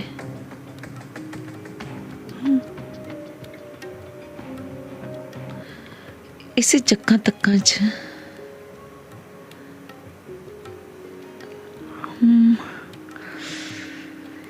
ਉਸਦੀ ਨਿਗਾਹ ਅੱਗੇ ਜਾ ਰਹੀ ਕਾਰ ਦੇ ਬੰਪਰ ਸਟਿੱਕਰ ਤੇ ਪਈ ਜਿਸ ਦੇ ਉੱਪਰ ਲਿਖਿਆ ਸੀ, the more people I meet, the more I like my dog. ਯਾਨੀ ਜਿੰਨੇ ਲੋਕਾਂ ਨੂੰ ਮੈਂ ਮਿਲਦਾ ਜਾਂਦਾ ਓਨਾ ਹੀ ਮੈਨੂੰ ਆਪਣਾ ਕੁੱਤਾ ਚੰਗਾ ਲੱਗਣ ਲੱਗਦਾ। ਉਹ ਸੋਚਿਆ ਸ਼ਾਇਦ ਇਹ ਪੜ੍ਹ ਕੇ ਮਾਂ ਦਾ ਮੂਡ ਠੀਕ ਹੋ ਜਾਵੇ। ਜਦ ਵੀ ਦੋਵੇਂ ਕਾਰ 'ਚ ਜਾਂਦੇ ਹਮੇਸ਼ਾ ਜਿਹੇ ਬੰਪਰ ਸਟਿੱਕਰਾਂ ਵੱਲ ਇੱਕ ਦੂਜੇ ਦਾ ਧਿਆਨ ਦਿਵਾਉਂਦੇ। Mom, look at that. Look at that bumper sticker. Oh, ਵੇਖੋ mom. ਉਹ ਵੇਖੋ। ਸ਼ਾਨ ਨੇ ਮੁਰਲੀ ਕਾਰ ਵੱਲ ਇਸ਼ਾਰਾ ਕਰਕੇ ਕਿਹਾ, ਹਾਏ ਕਿੰਨਾ ਸੋਹਣਾ ਬੇਬੀ ਹੈ, ਕਿੰਨਾ ਸੋਹਣਾ ਬੇਬੀ ਹੈ। ਰਜਿੰਦਰ ਦੀਆਂ ਭਰੀਆਂ ਅੱਖਾਂ ਛਲਕ ਪਈਆਂ। ਓਫੋ ਮਮ, ਬੇਬੀ ਕਦੋਂ ਆ? ਉਹ ਤਾਂ ਹੈਪੀ ਫੇਸ ਆ। ਮੈਂ ਤਾਂ ਦੂਸਰੇ ਸਿਰੇ ਤੇ ਲੱਗਿਆ ਸਟੀਕਰ ਦੀ ਗੱਲ ਕਰਦਾ। ਰਜਿੰਦਰ ਨੇ ਕੋਈ ਹੁੰਗਾਰਾ ਨਾ ਭਰਿਆ। ਉਸਦੀ ਸਿਸਕੀ ਨਿਕਲ ਗਈ।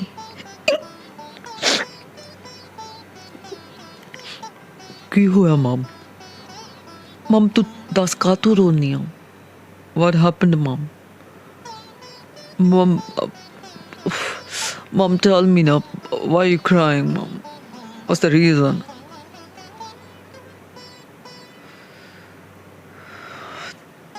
ਤੈਨੂੰ ਜਿਵੇਂ ਪਤਾ ਹੀ ਨਾ ਹੋਵੇ। Please, mom, let me know. Rajinder ਨੇ ਅੱਖਾਂ ਪੂੰਝ ਲਈਆਂ ਪਰ ਬੋਲੀ ਕੁਛ ਨਾ। ਥੋੜਾ ਚਿਰ ਮਾਂ ਦੇ ਜਵਾਬ ਦੀ ਉਡੀਕ ਕਰਕੇ ਉਸ ਫਿਰ ਪੁੱਛਿਆ, ਦੱਸ ਮਮ, ਤੂੰ ਰੋਣੀ ਕਿਉਂ ਆ? Why are you crying? ਬਲਾ ਮੈਨੂੰ ਇਹ ਦੱਸ ਵੀ ਤੂੰ ਵਿਆਹ ਕਿਉਂ ਨਹੀਂ ਕਰਾਉਂਦਾ? ਕਿਉਂ ਨਹੀਂ ਕਰਾਉਂਦਾ ਤੂੰ ਵਿਆਹ? ਓਫੋ ਮਮ, ਫਿਰ ਉਹੀ ਗੱਲ। ਤੂੰ ਵੀ ਤਾਂ ਵਿਆਹ ਕਰਵਾਇਆ ਸੀ ਨਾ ਮਮ। ਤੈਨੂੰ ਕੀ ਮਿਲਿਆ? ਵੀ ਉਹ ਮੇਰੀ ਕਿਸਮਤ ਸੀ, ਪਰ ਤੇਰੇ ਡੈਡ ਨੂੰ ਤਾਂ ਸਾਰਾ ਕੁਝ ਮਿਲ ਗਿਆ ਨਾ। ਤੂੰ ਵੀ ਮੁੰਡਾ, ਮੈਂ ਤਾਂ ਜਨਾਨੀ ਹਾਂ, ਮੇਰੀ ਗੱਲ ਹੋਰ ਸੀ। ਉਹ ਮਮ ਡੈਡ ਦੀ ਗੱਲ ਨਾ ਕਰੋ। ਤੇ ਤੂੰ ਕਿਉਂ ਨਹੀਂ ਵਿਆਹ ਹੋਰ ਕਰਵਾਇਆ ਪਹਿਲਾਂ? Let me know, why didn't you get remarried, mama?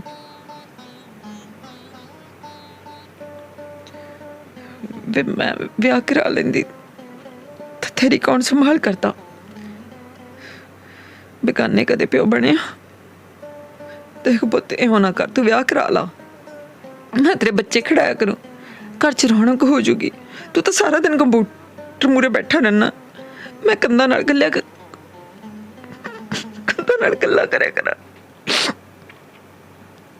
ਹਾਲੇ ਤੱਕ ਕੰਮ ਤੇ ਦਿਹਾੜੀ ਨਿਕਲ ਜਾਂਦੀ, ਜਦੋਂ ਬੁੜੀ ਹੋ ਗਈ ਫੇਰ ਕੀ ਕਰਿਆ ਕਰੂੰ? Don't worry, mom. ਫਿਕਰ ਨਾ ਕਰ ਮਾਮਾ, ਮੈਂ ਤੇਰੀ ਪੂਰੀ ਲੁੱਕ ਆਫਟਰ ਕਰੂੰਗਾ, I promise. ਫਿਰ ਤੂੰ ਮੇਰੀ ਸਵਾਲ ਲੁੱਕ ਆਫਟਰ ਕਰੇਂਗਾ? ਇੱਕ ਗੱਲ ਤਾਂ ਪੂਰੀ ਨਹੀਂ ਕਰਦਾ ਤੂੰ। ਮਮ ਤੂੰ ਸਮਝਦੀ ਕਿਉਂ ਨਹੀਂ ਕਿ ਵਿਆਹ ਜ਼ਰੂਰੀ ਨਹੀਂ ਹੁੰਦਾ? ਮੇਰੇ ਅੰਦਰ ਕਿਸੇ ਨਾਲ ਪਿਆਰ ਨਹੀਂ ਪੈਦਾ ਹੁੰਦਾ ਮਮ। ਜੇ ਪਿਆਰ ਨਹੀਂ ਪੈਦਾ ਹੁੰਦਾ ਤਾਂ ਫਿਰ ਉਹ ਰਾਧਿਕਾ ਜੀ ਕੌਣ ਹੈ? She's just friend, mom. I told you she's just friend. Just ਫਰੈਂਡਾਂ ਨਾਲ ਇਉਂ? ਉਹ ਹੋਰ ਗੱਲ ਆ ਮਮ, ਵਿਆਹ ਵਾਸਤੇ ਕਮਿਟਮੈਂਟ, ਟਰਸਟ, ਪਿਆਰ ਤੇ ਹੋਰ ਬਹੁਤ ਕੁਝ ਜ਼ਰੂਰੀ ਹੁੰਦਾ। ਸਿਰਫ ਬੱਚੇ ਪੈਦਾ ਕਰਨ ਖਾਤਰ ਵਿਆਹ ਮੈਂ ਨਹੀਂ ਕਰਾਉਣਾ ਮਮ।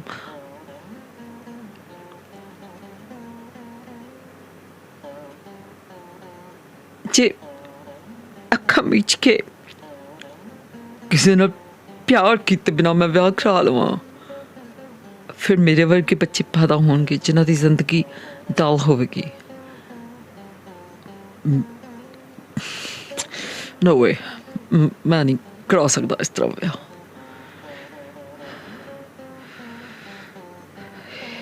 ਯਾ ਕਿਸ਼ਾਨ ਚੁੱਪ ਕਰ ਗਿਆ। ਮਾਂ ਦਾ ਹਟਕੋਰਾ ਸੁਣ ਉਸਨੇ ਮਾਂ ਦਾ ਧਿਆਨ ਹੋਰ ਪਾਸੇ ਕਰਨ ਲਈ ਰੇਡੀਓ ਚਲਾ ਦਿੱਤਾ। ਕੋਈ ਲੌਟਾ ਦੇ ਮੇਰੇ ਬੀਤੇ ਹੋਏ ਦਿਨ, ਕੋਈ ਲੌਟਾ ਦੇ ਮੇਰੇ ਬੀਤੇ ਹੋਏ ਦਿਨ। ਇਹ ਹਿੰਦੀ ਗੀਤ ਵੱਜ ਰਿਹਾ ਸੀ।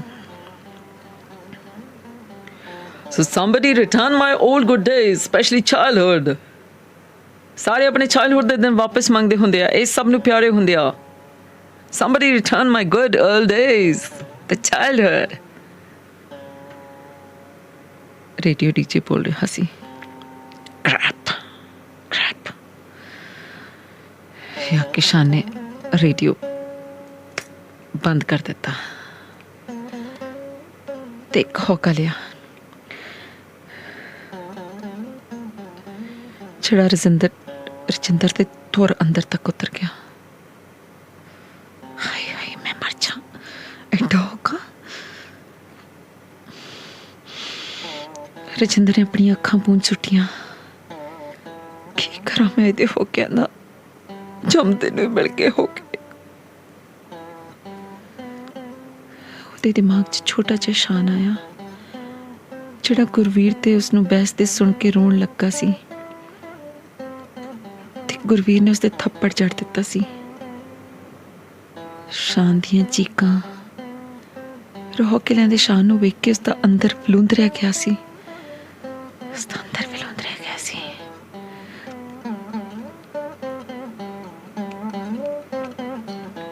ਫਿਰ ਉਸਨੂੰ ਬੈਡਰੂਮ ਵਿੱਚ ਕੰਨਾਂ ਉੱਪਰ ਹੱਥ ਧਰੀ ਸਹਿਮਿਆ ਬੈਠਾ ਸ਼ਾਨ ਚੇਤੇ ਆਇਆ। ਫਿਰ ਉਸਦੇ ਚੇਤੇ ਵਿੱਚ ਡਰਿਆ ਹੋਇਆ ਸ਼ਾਨ ਆਇਆ ਜਿਹੜਾ ਬਾਹਰੋਂ ਲੰਘਦੀ ਪੁਲਿਸ ਦੀ ਕਾਰ ਵੇਖ ਕੇ ਉਸਦੇ ਨਾਲ ਆ ਕੇ ਚੁੰਬੜ ਗਿਆ ਸੀ। ਉਸ ਤੋਂ ਇੱਕ ਰਾਤ ਪਹਿਲਾਂ ਪੁਲਿਸ ਗੁਰਵੀਰ ਨੂੰ ਰਜਿੰਦਰ ਉੱਪਰ ਹੱਥ ਚੁੱਕਣ ਕਰਕੇ ਲੈ ਗਈ ਸੀ ਤੇ ਉਸ ਤੋਂ ਬਾਅਦ ਜਦ ਵੀ ਉਹ ਲੜਦੇ ਸ਼ਾਨ ਹੋਕਾ ਪੜਦਾ। ਜਦ ਉਸਦੀ ਨਿਗਾਹ ਹੋਕੀ ਹੋਏ ਸ਼ਾਨ ਤੇ ਪੈਂਦੀ ਉਸਨੂੰ ਆਪਣੇ ਨਾਲ ਕੁੱਟ ਲੈਂਦੀ।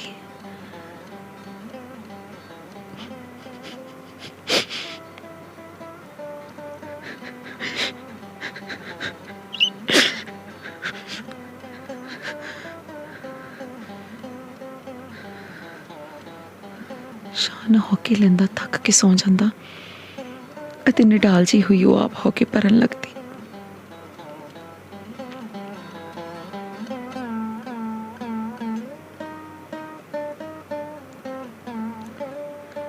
ਕਾਰ ਲਾਲ ਬੱਤੀ ਹੋਣ ਕਾਰਨ ਰੁਕੀ ਹੋਈ ਸੀ।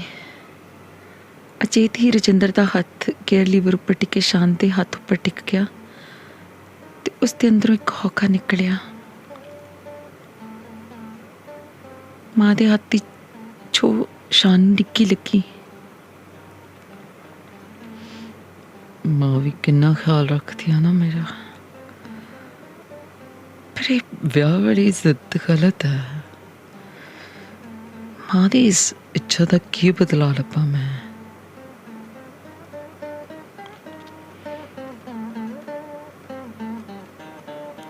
ਪਿਛਲੀ ਕਾਰ ਦਾ ਹਾਰਨ ਸੁਣ ਕੇ ਉਸ ਕਾਰ ਤੋੜ ਲਈ। ਬੱਤੀ ਹਰੀ ਹੋ ਗਈ ਸੀ ਪਰ ਉਹ ਸੋਚਾਂ 'ਚ ਡੁੱਬਿਆ ਹੋਇਆ ਸੀ। ਉਸਨੂੰ ਫਿਰ ਉਹ ਬੰਪਰ ਸਟਿੱਕਰ ਨਜ਼ਰ ਨਹੀਂ ਪਿਆ।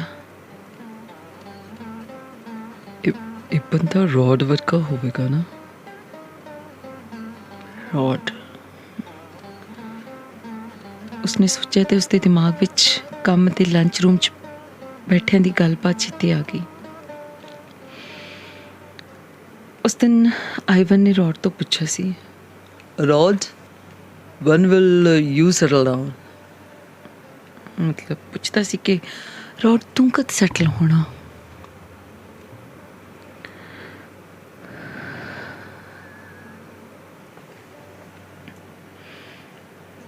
ਰੋਡ ਨੇ ਹੈਰਾਨੀ ਨਾਲ ਪੁੱਛਿਆ, What do you mean by settle down? ਮਤਲਬ ਸੈਟਲ ਹੋਣ ਤੋਂ ਤੇਰਾ ਕੀ ਮਤਲਬ ਹੈ? I mean, 2 from 1. ਮਤਲਬ 1 ਤੋਂ 2 ਤੁਸੀਂ ਕਦੋਂ ਹੋਣਾ? We are 2 already, me and my dog. ਕਹਿੰਦਾ ਸੀ ਤੂੰ ਆ, ਮੈਂ ਤੇ ਮੇਰਾ ਕੁੱਤਾ। ਆਈਵਨ ਜ਼ੋਰ ਨਾਲ ਹੱਸਿਆ ਤੇ ਫਿਰ Okay. Dog is alright, but dog is not your wife or your child. ਆਈਵਨ ਦਾ ਮਤਲਬ ਸੀ ਕਿ ਕੁੱਤਾ ਤਾਂ ਠੀਕ ਹੈ ਪਰ ਕੁੱਤਾ ਤੇਰੀ ਘਰ ਵਾਲੀ ਹੈ, ਤੇਰਾ ਬੱਚਾ ਤੇ ਨਹੀਂ ਨਾ। Okay, as wife and kids are so essential. ਮਤਲਬ ਸੀ ਕਿ ਕੀ ਘਰ ਵਾਲੀ ਤੇ ਬੱਚੇ ਇੰਨੇ ਜ਼ਰੂਰੀ ਹੁੰਦੇ ਆ। ਉਹ ਕਹਿੰਦਾ ਕਿ ਤੁਹਾਨੂੰ ਕੋਈ ਪਿਆਰ ਕਰਨ ਵਾਲਾ ਚਾਹੀਦਾ ਤੇ ਉਹ ਮੇਰੇ ਕੋਲ ਹੈ। You're a fool. You're a fool. You don't know meaning of life. ਆਈਵਨ ਨੇ ਬਜ਼ੁਰਗੀ ਦਿਖਾਉਂਦਿਆਂ ਕਿਹਾ ਸੀ ਕਿ ਤੂੰ ਤਾਂ ਮੂਰਖ ਹੈ, ਤੈਨੂੰ ਪਤਾ ਹੀ ਨਹੀਂ ਕਿ ਜ਼ਿੰਦਗੀ ਦੇ ਕੀ ਅਰਥ ਹੁੰਦੇ ਨੇ। Okay. In my opinion, you are foolish. First you get married, then you give birth to children, then you make them get education, then they grow up, then you get worried that they should not keep some wrong society or company. At the end, they will not be with you, and this dog will always love you. No worries at all. ਮਤਲਬ road ਨੇ ਦਲੀਲ ਦਿੱਤੀ ਸੀ ਕਿ ਉਹ ਕਹਿੰਦਾ ਕਿ ਮੇਰੇ ਮੁਤਾਬਿਕ ਤੇ ਤੁਸੀਂ ਮੂਰਖ ਹੋ, ਪਹਿਲਾਂ ਵਿਆਹ ਕਰਾਓ, ਬੱਚੇ ਪੈਦਾ ਕਰੋ, ਉਹਨਾਂ ਨੂੰ ਪੜ੍ਹਾਓ ਲਿਖਾਓ, ਉਹ ਫਿਰ ਵੱਡੇ ਹੋ ਜਾਂਦੇ ਨੇ, ਫਿਰ ਡਰ ਲੱਗੇ ਰਹਿੰਦੇ ਕਿ ਕਿਤੇ ਗਲਤ ਸੰਗਤ 'ਚ ਨਾ ਪੈ ਜਾਣ। ਅਖੀਰ 'ਚ ਬੱਚੇ ਸਿਆਣਦੇ ਨਹੀਂ ਤੇ ਜਿਹੜਾ ਕੁੱਤਾ ਉਹ ਹਮੇਸ਼ਾ ਪਿਆਰ ਕਰਦਾ, ਨਾ ਕੋਈ ਫਿਕਰ ਤੇ ਨਾ ਫਾਕਾ।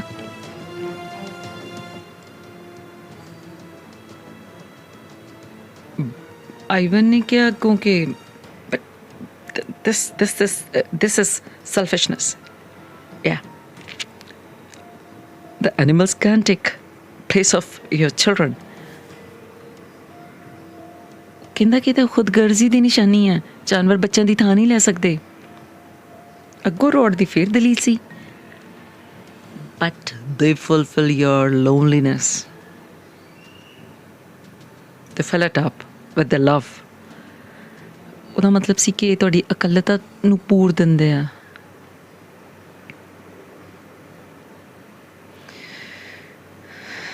Think. But how can selfish people be a good parent? ਕਿ ਖੁਦਗਰਜ਼ ਬੰਦਾ ਕਿਵੇਂ ਵਧੀਆ ਮਾਪਾ ਹੋ ਸਕਦਾ? ਆਈਵਨ ਕਹਿੰਦਾ ਕਿ ਯੂ ਵਿਲ ਨਾਟ ਅੰਡਰਸਟੈਂਡ, ਕਹਿੰਦਾ ਤੁਸੀਂ ਨਹੀਂ ਸਮਝੋਗੇ। ਇਹ ਕਹਿ ਕੇ ਆਈਵਨ ਆਪਣਾ ਕੰਮ ਕਰਨ ਲੱਗਿਆ। ਇਹ ਆਈਵਨ ਵੀ ਆਪਣੀ ਬਜ਼ੁਰਗੀ ਘੁੱਟ ਨੂੰ ਬਾਜ਼ ਨਹੀਂ ਆਉਂਦਾ ਹੈ ਨਾ, ਜਮਾਂ ਮਾਂ ਵਰਗਾ।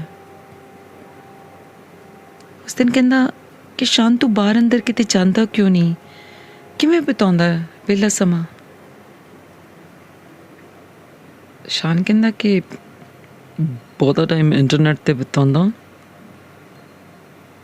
ਅੱਗੋਂ ਉਹਦੀ ਦਲੀਲ ਸੀ ਕਿ ਇਹ ਤਾਂ ਕੋਈ ਕ੍ਰੀਏਟਿਵ ਕੰਮ ਨਹੀਂ ਨਾ, ਕ੍ਰੀਏਟਿਵ ਕੰਮ ਕਰਨ ਨਾਲ ਬੰਦੇ ਦੀ ਜ਼ਿੰਦਗੀ 'ਚ ਰਸ ਭਰਦਾ ਹੈ। ਤੂੰ ਕਿਤੇ ਵਲੰਟੀਅਰ ਦਾ ਕੰਮ ਕਰਿਆ ਕਰ, ਬਹੁਤ ਸਵਾਦ ਆਉਂਦਾ ਹੈ ਕਿਸੇ ਦਾ ਕੰਮ ਕਰਕੇ।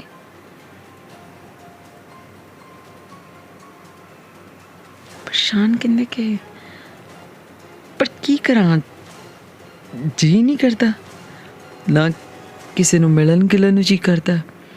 ਅੱਜ ਮਾਮ ਧੱਕੇ ਨਾਲ ਲੈ ਆਈ ਗੁਰਦੁਆਰੇ। ਕੀ ਹੋਇਆ? ਵਾਧੂ ਦਿਮਾਗ 'ਚ ਪੁਰਾਣੀਆਂ ਗੱਲਾਂ ਯਾਦ ਆਈਆਂ। ਅੰਦਰ ਬੈਠਾ ਰਿਹਾ। ਜੇ ਬਾਹਰ ਲੰਗਰ 'ਚ ਖੜ ਜਾਂਦਾ, ਫਿਰ ਉਹ ਵਾਧੂ ਜਿਹੜਾ ਉਹ ਬਲਦੇਵ ਅੰਕਲ ਆ, ਉਹਦੇ ਵਰਗੇ ਦੀਆਂ ਗੱਲਾਂ ਸੁਣਨੀਆਂ ਪੈਂਦੀਆਂ। ਇਹ ਮਾਂ ਵੀ ਮਰ ਕਿਉਂ ਨਹੀਂ ਜਾਂਦੀ? ਫਿਰ ਕੋਈ ਤੰਗ ਕਰਨ ਵਾਲਾ ਨਹੀਂ ਰਹਿਣਾ। ਮਰ ਕਿਉਂ ਨਹੀਂ ਜਾਂਦੀ?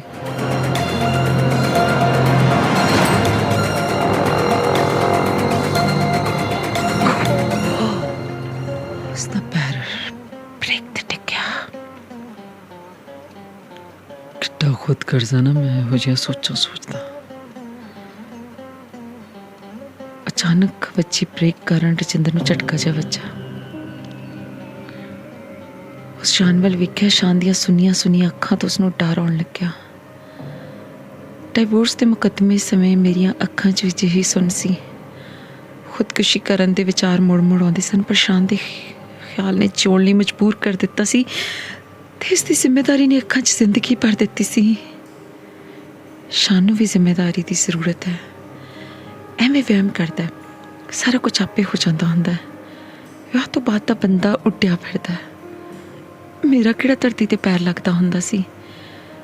ਦਿਨ ਰਾਤ ਕੰਮ ਕਰਦੀ ਹਮਦੀ ਨਹੀਂ ਸੀ ਹੁੰਦੀ। ਕਿੰਨਾ ਚੰਗਾ ਲੱਗਦਾ ਸੀ ਸਾਰਾ ਕੁਝ। ਇੱਕ ਵਾਰ ਇਹਦਾ ਵੀ ਵਿਆਹ ਹੋ ਜਾਵੇ, ਉੱਡਿਆ ਫਿਰਿਆ ਕਰੂਗਾ। ਥੋੜਾ ਜਿਹਾ ਦਬਾਅ ਪਾਵਾਂਗੀ ਤਾਂ ਆਪੇ ਮੰਨ ਜਾਏਗਾ। ਅੱਛਾ ਸ਼ਾਨ, ਆ ਦੱਸ, ਤੇਰੀ ਨਿਗਾਹ 'ਚ ਕੋਈ ਕੁੜੀ ਹੈਗੀ ਹੈ? ਉਹ ਤਾਂ ਦੱਸ ਦੇ, ਨਹੀਂ ਤਾਂ ਮੈਂ ਫਿਰ ਆਪਣੀ ਮਰਜ਼ੀ ਨਾਲ ਤੇਰਾ ਵਿਆਹ ਕਰ ਦੇਣਾ। ਪੱਕੀ ਗੱਲ ਹੈ। ਮਮ, ਮੈਂ ਨਹੀਂ ਜਾਣਦੀ ਵੀ ਕੁਛ। ਮੇਰਾ ਆਖਰੀ ਫੈਸਲਾ ਹੈ। ਹੋਰ ਨਹੀਂ ਮੈਂ ਰਹਿ ਸਕਦੀ ਇਕੱਲੀ। ਮਮ, ਤੂੰ ਸਮਝਦੀ ਕਿਉਂ ਨਹੀਂ? ਕੀ ਕਰਾਂ?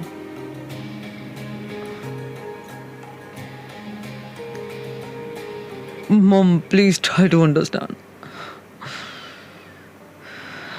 ਘਰ ਦੇ ਡਰਾਈਵ ਵਿੱਚ ਕਾਰ ਲਾਉਂਦਿਆਂ ਤੱਕ ਉਸਦਾ ਦਿਮਾਗ ਸੁੰਨ ਹੋ ਗਿਆ। ਆਪਣੇ ਬੈਡਰੂਮ ਦਾ ਦਰਵਾਜ਼ਾ ਬੰਦ ਕਰਕੇ ਲੇਟ ਗਿਆ। ਮਾਂ ਤੇ ਆਈਵਨ ਉਸਦੇ ਦਿਮਾਗ 'ਚ ਚੱਕਰ ਲਾਉਣ ਲੱਗੇ। ਮਾਂ ਦਾ ਚਿਹਰਾ ਆਈਵਨ 'ਚ ਰਲ ਕੱਟ ਹੋਣ ਲੱਗਿਆ। ਮਾਂ ਵਾਸਤੇ ਸੱਚ ਬਰਥਡੇ ਗਿਫਟ ਵੀ ਲੈ ਕੇ ਆਉਣਾ। ਕੀ ਲਿਆਵਾਂ? ਉਹ ਸੋਚਣ ਲੱਗਾ। ਰੌਡ ਵੀ ਤੇ ਰੇ ਵੀ ਉਸਦੇ ਸਾਹਮਣੇ ਆਣ ਖਲੋਤੇ। ਉਹ ਸੋਚਦਾ ਰਿਹਾ ਤੇ ਫਿਰ ਉਸਦੇ ਬੁੱਲਾਂ ਤੇ ਮੁਸਕਾਨ ਆ ਗਈ। ਉਸਨੇ ਉੱਠ ਕੇ ਕੰਪਿਊਟਰ ਚਲਾ ਲਿਆ ਤੇ ਇੰਟਰਨੈਟ ਚੱਲਣ ਨਾਲ ਉਸਦਾ ਮੈਸੇਂਜਰ ਚਾਲੂ ਹੋ ਗਿਆ। Hi sexy, what's up? ਉਸਦੀ ਨੈਟ ਸਹੇਲੀ ਨੇ ਸੁਨੇਹਾ ਭੇਜਿਆ। ਨਥਿੰਗ ਇੰਪੋਰਟੈਂਟ, ਕੁਝ ਖਾਸ ਨਹੀਂ। ਉਸ ਚਲਵਾਂ ਜਿਹਾ ਲਿਖ ਦਿੱਤਾ। ਓਕੇ, ਫਿਕਸ ਅਪ ਅ ਮੀਟਿੰਗ ਮੈਮ। कद मिलेगा? दूजे पासे फिर सुनेहा आया। ਉਹ ਸੋਚਿਆ ਕਿ ਇਹ ਵੀ ਰਾਧਿਕਾ ਵਾਂਗ ਮਿਲਣ ਲਈ ਕਿੰਨੀ ਉਤਾਵਲੀ ਆ ਨਾ। ਜਦ ਮਿਲੇ ਫਿਰ ਇਸਨੇ ਵੀ ਰਾਧਿਕਾ ਵਾਂਗ ਆਖ ਦੇਣਾ ਕਿ ਨੈਟ ਤੇ ਤਾਂ ਇੰਨੇ ਵਧੀਆ ਵਧੀਆ ਸੁਪਨੇ ਘੜਦਾ ਹੁੰਨਾ ਤੇ ਉਂਝ ਕਿੰਨਾ ਬੋਰ ਆ ਤੂੰ।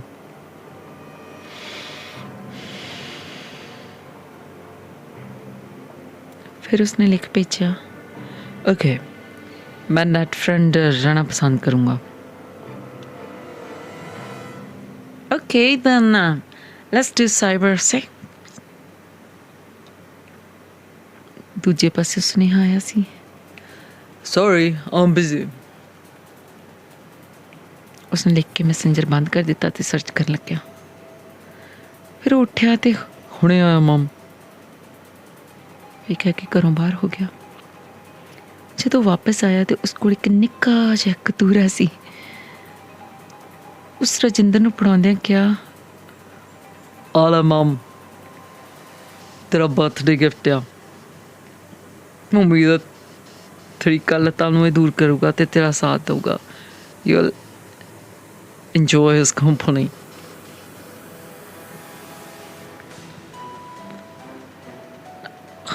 ਹੁਣ ਮੈਂ ਕੁੱਤੇ ਬਿੱਲੀਆਂ ਨਾਲ ਖੇਡਿਆ ਕਰੂੰ, ਇਹੀ ਕਸਰ ਰਹਿ ਗਈ ਸੀ। ਸ਼ਾਬਾਸ਼ ਏ ਤੇਰੇ, ਸ਼ਾਬਾਸ਼ ਏ ਤੇਰੇ। ਹੁਣ ਮੈਂ ਕੁੱਤੇ ਬਿੱਲੀਆਂ ਨਾਲ ਖੇਡਿਆ ਕਰੂੰ।